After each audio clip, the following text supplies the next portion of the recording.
Olá, caros alunos, sejam bem-vindos a mais uma videoaula.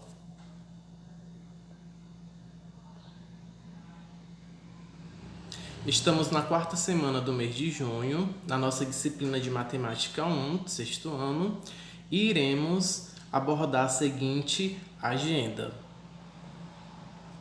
Iremos fazer a correção das questões das páginas 163, 164 e 165. Iremos ver o conteúdo, iremos continuar o conteúdo de frações. No caso, partindo das ideias de frações, nós iremos estudar alguns tipos de frações, como as frações próprias, impróprias e aparentes.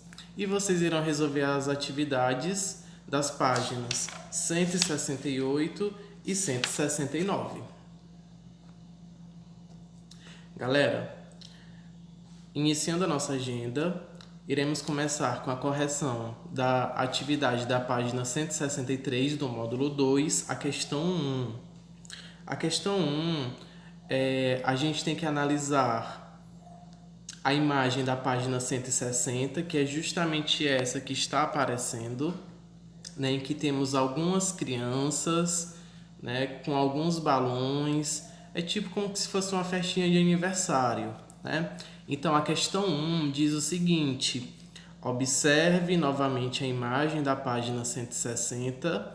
Em relação ao total de balões na cena, escreva uma fração que represente a quantidade de balões no item A, azuis, no item B, verdes, no item C, vermelhos e no item D, amarelas. Bom, observando a cena, podemos ver que no total temos 15 balões, Então 15 vai ser o denominador da fração. O que é o denominador?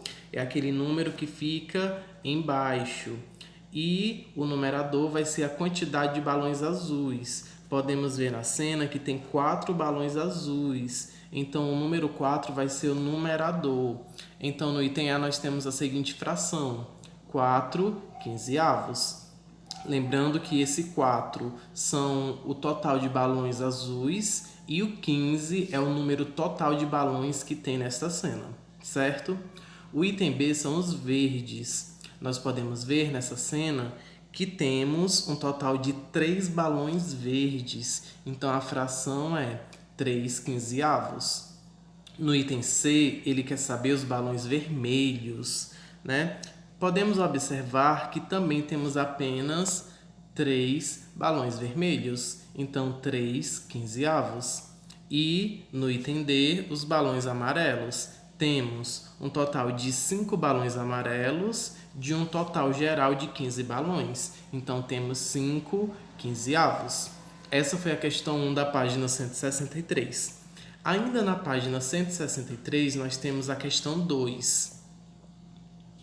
A questão 2, ela pede para escrever uma fração que represente a parte colorida de azul de cada figura. Então, nós temos essas 4 figuras. Nós iremos analisar em quantas partes essas figuras foram divididas e observar em especial quantas estão pintadas de azul, No item A, nós temos um triângulo que foi dividido em 4 partes.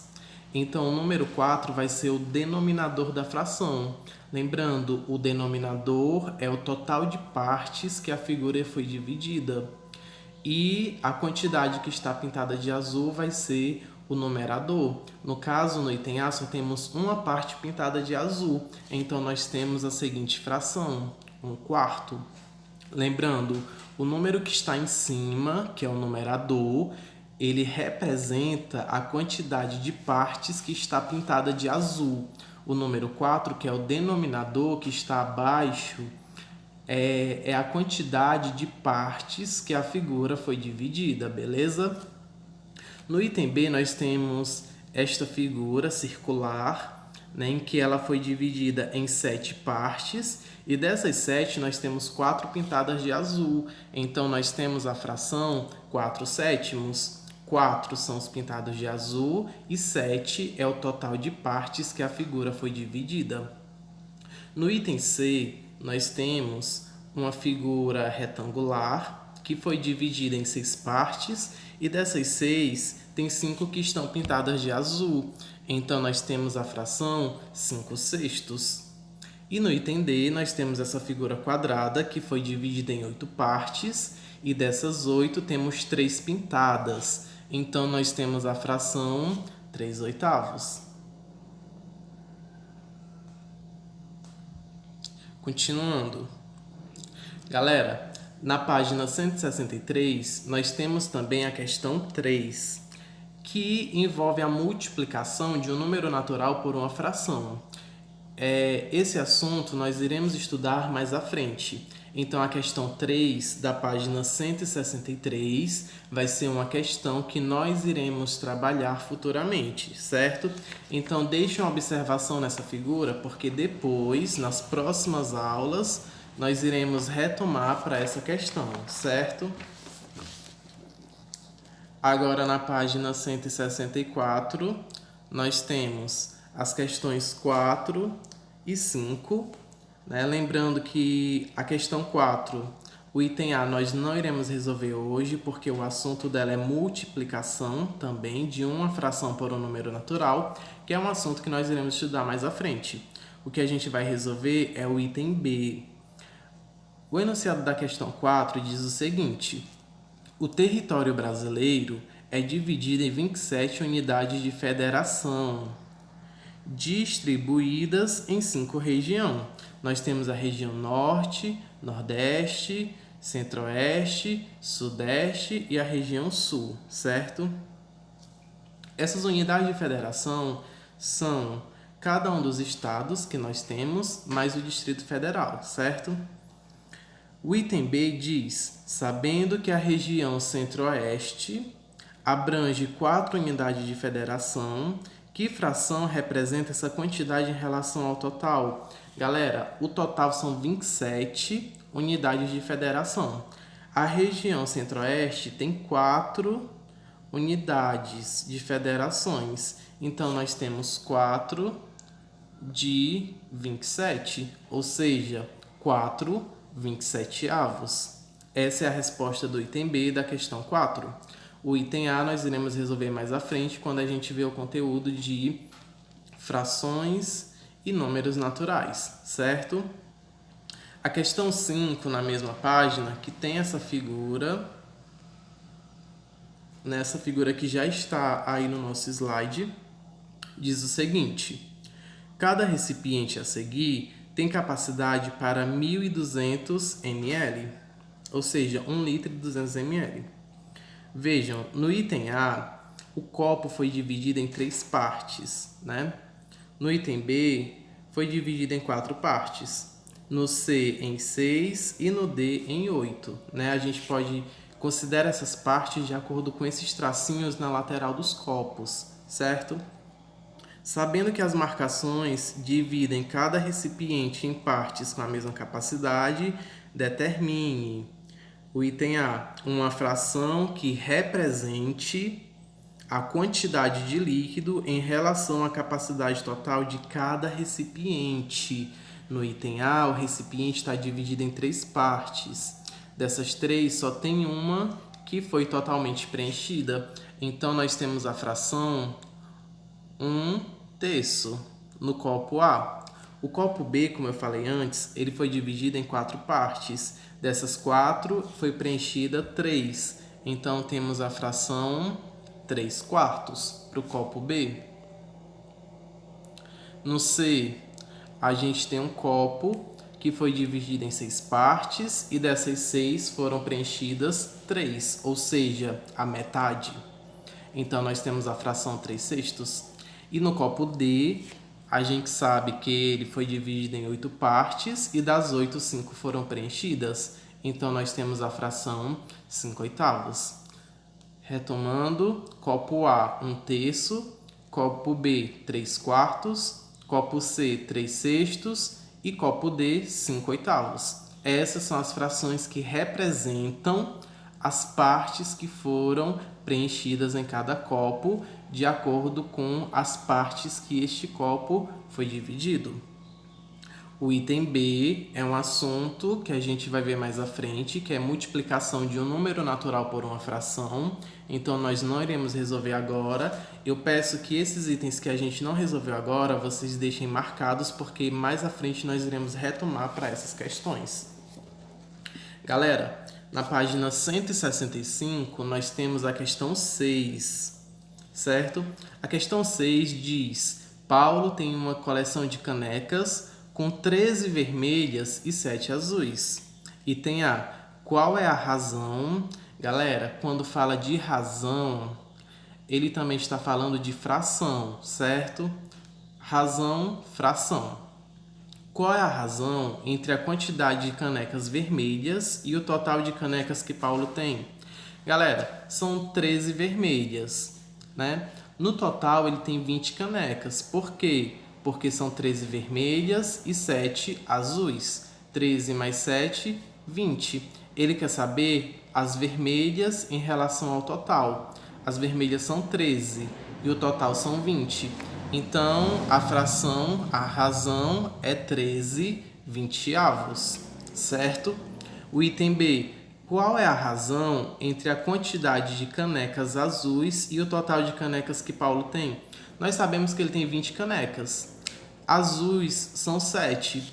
Então, ele tem um total de 7 canecas azuis de 20. Então, a fração que nós temos é 7 vinte-avos. Beleza? Quando ele fala de razão, é uma fração. Lembrando também que a fração, ela representa uma divisão. Não esqueçam disso. Na página 165 do módulo 2, nós também temos a questão 7, que diz: para fazer um bolo, Patrícia usa 130 gramas de farinha de trigo e 100 gramas de açúcar. Lembrando, o grama é a unidade de medida, certo? A grama é a grama que tem no nosso quintal, é a grama do jardim. Então, não é quantas gramas, é quantos gramas. O grama, unidade de medida. A grama é a grama do jardim, certo? Não esqueçam. Item A. Quais serão as quantidades de farinha de trigo e de açúcar necessárias para fazer 2 receitas desse bolo? Para um bolo, ela usa 130 gramas de farinha de trigo e 100 de açúcar. Se for 2 bolos, ela vai usar o dobro. Ela vai usar 2 vezes cada medida. Então, para fazer 2 bolos, ela vai usar 260 gramas de farinha de trigo e vai usar 200 gramas de açúcar. Né? Para um bolo, ela usa metade desses ingredientes. No caso, qual é a razão entre a quantidade de farinha de trigo e a quantidade de açúcar? A razão é 260 para 200, ou seja, 260 e 200 avos. Essa é a razão, é a fração que representa a quantidade de farinha de trigo em relação à quantidade de açúcar. Galera, também temos o item B, que diz: caso Patrícia queira fazer metade da receita, quais serão as quantidades de farinha de trigo e de açúcar usadas? Galera, se para um bolo ela usa 130 gramas de farinha de trigo, para meio bolo ela vai usar a metade. A metade de 130 é 65. Se ela usa 100 gramas de açúcar para fazer um bolo, então para fazer meio bolo ela vai usar a metade de 100, que é 50. Sendo assim, ela vai usar 65 gramas de farinha de trigo e 500 gramas de açúcar. Né? Se é meio bolo, então ela vai usar a metade de 1. Nessa outra situação, qual é a razão entre a quantidade de farinha de trigo e a quantidade de açúcar? Qual é a razão? 65, 50 avos, ou seja, 65 para 50. É basicamente isso.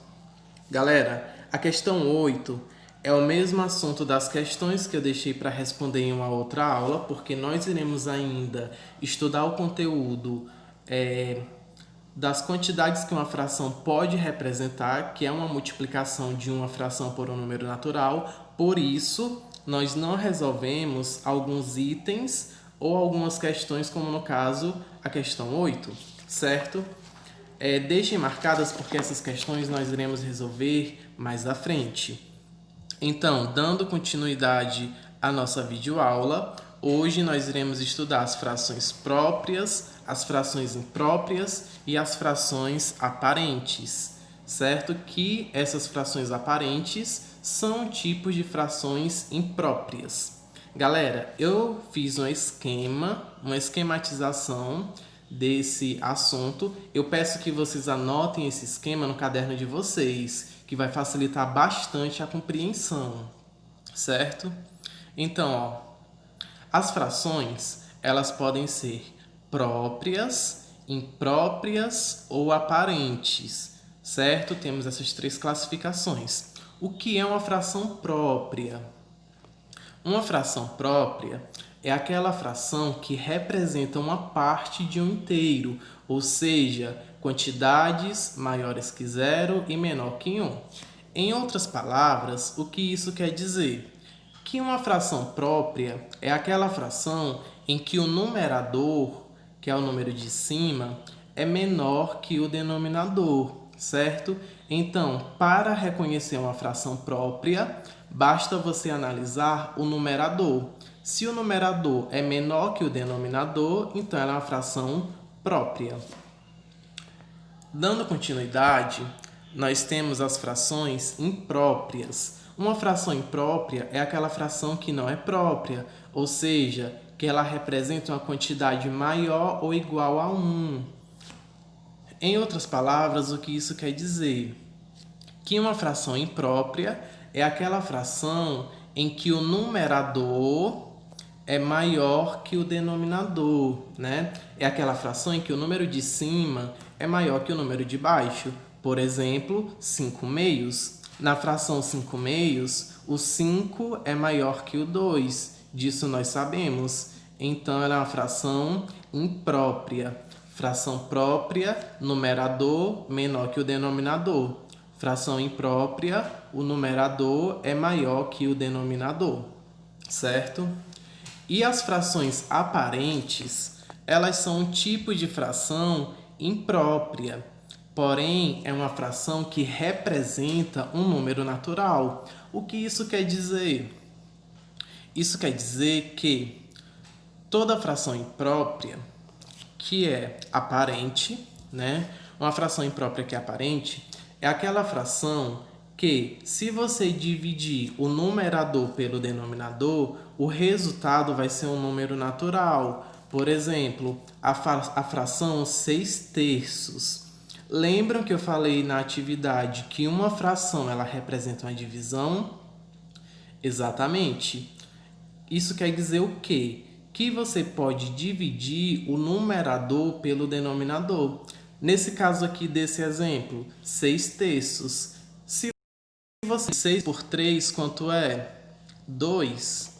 6 dividido por 3, 2. Então, quando dá para você dividir o numerador pelo denominador e o resultado é um número natural, a gente tem uma fração imprópria que é chamada de fração aparente, certo? Então, toda fração aparente é imprópria, mas nem toda fração imprópria é aparente, porque nem sempre vai ser possível você dividir o numerador pelo denominador para dar um número natural como resultado, certo?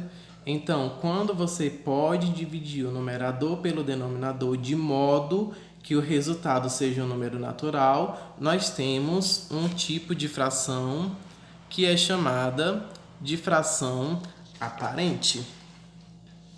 Galera, vocês terão como atividade as questões das páginas 168 e 169, que vai abordar exatamente esse assunto, né, esses conceitos de frações próprias, impróprias e aparentes. Eu aguardo vocês quinta-feira na nossa aula online através do Google Meet, onde nós iremos debater esse assunto, certo? Eu sei que essa semana vocês estão fazendo as avaliações em casa, então mantenham foco, mantenham uma agenda organizada, porque esses estudos remotos, essas atividades que estão realizadas online, elas requerem muita dedicação e muita organização do tempo. Não deixem acumular as atividades, eu aguardo todos na quinta-feira e o meu muito obrigado.